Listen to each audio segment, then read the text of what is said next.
Straight of Hormuz में हाहाकार अभी तक खत्म नहीं हुआ है। कहने को यूएन ये कह चुका है कि हॉर्मुज को खोल दो, चीन ने कह दिया है हॉर्मुज खोल दो, फ्रांस तो कह ही रहा है कि नाकेबंदी और टोलबंदी हॉर्मुज में हो ही नहीं सकती। लेकिन अमेरिका और ईरान अड़े हुए हैं। तनातनी इस कदर बढ़ गई है कि सैकड़ों जहाज फंसे हुए हैं। खौफ 2400 घंटे वहां पर मंडराता रहता है और तेल की कीमतें आसमान छूने लगी।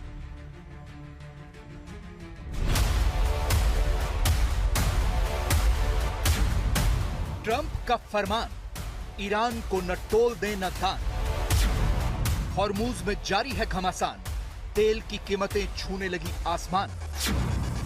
हॉर्मुज में अमेरिकी नाकाबंदी से अब चीन भी परेशान। हॉर्मुज का अशांत समंदर शांति वार्ता में सबसे बड़ा रोड़ा बना हुआ है।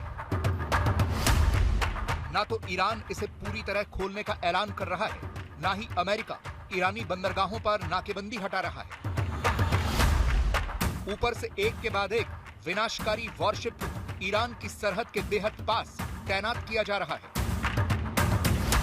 इस बीच अमेरिका ने फरमान जारी किया है कि हॉर्मुज से गुजरने वाला कोई भी जहाज ईरान को किसी भी तरह का टोल न दे। इतना ही नहीं, ईरानी रेड क्रॉस जैसी किसी संस्था को दान तक के लिए भी पैसा न देने का फरमान जारी किया गया है।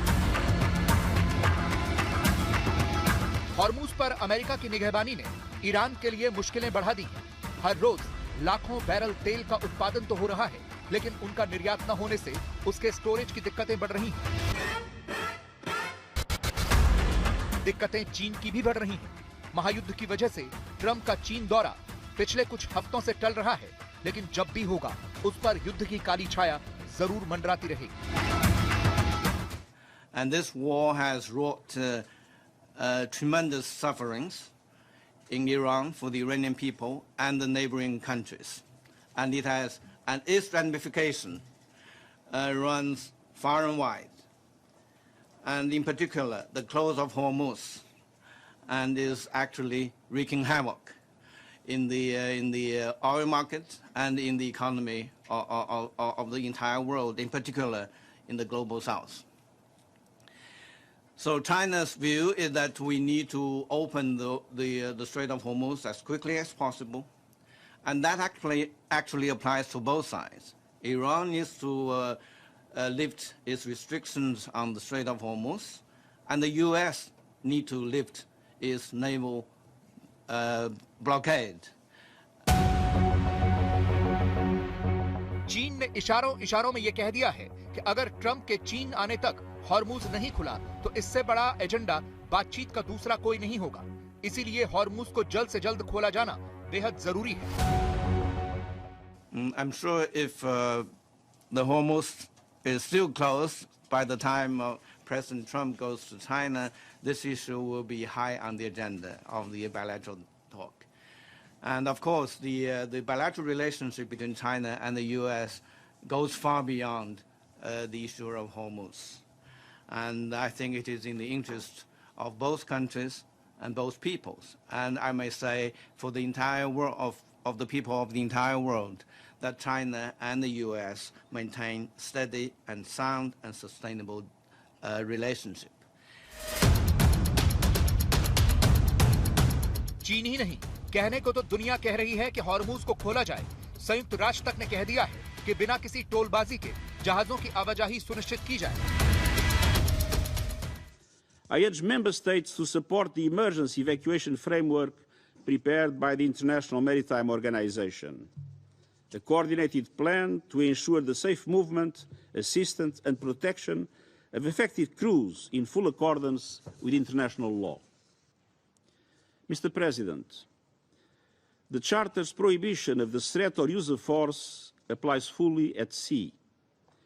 Navigational rights and freedoms through the Strait of Hormuz must be respected, as affirmed by this Council's Resolution 2817. These principles must be upheld in full and without delay. I appeal to the parties, open the strait, let ships pass, no tolls, no discrimination, let trade resume, let the global economy breathe. France तो इस पर और भी तल्ख रवैया अपनाया हुआ है।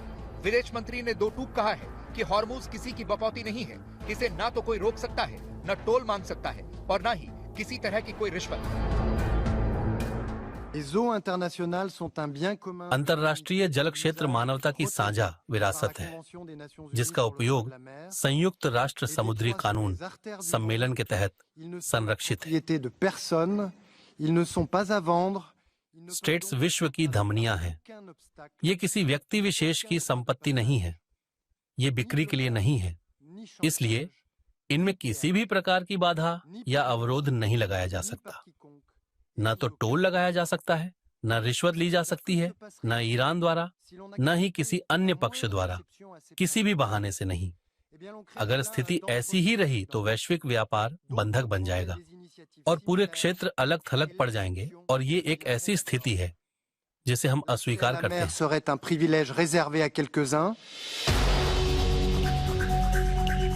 दुनिया चाहे कितना ही कह ले, ईरान हॉर्मुज के हथियार को हाथ से निकलने देने के मूड में नहीं है। IRGC किसी भी कीमत पर हॉर्मुज को लेकर एक पक्षीय समझौता नहीं करेगा, बल्कि उसने अरब की खाड़ी और हॉर्मुज पर अपना कंट्रोल बढ़ाने के लिए कमर कस ली है। ईरान से लगी 2000 किलोमीटर की समुद्री सीमा पर सैन्य जमावड़ा बढ़ाने और जहाजों की आवाजाही पर अपना नियंत्रण बढ़ाने के मिशन पर भी ईरानी नेवी ने काम तेज कर दिया है। आज तक ब्यूरो।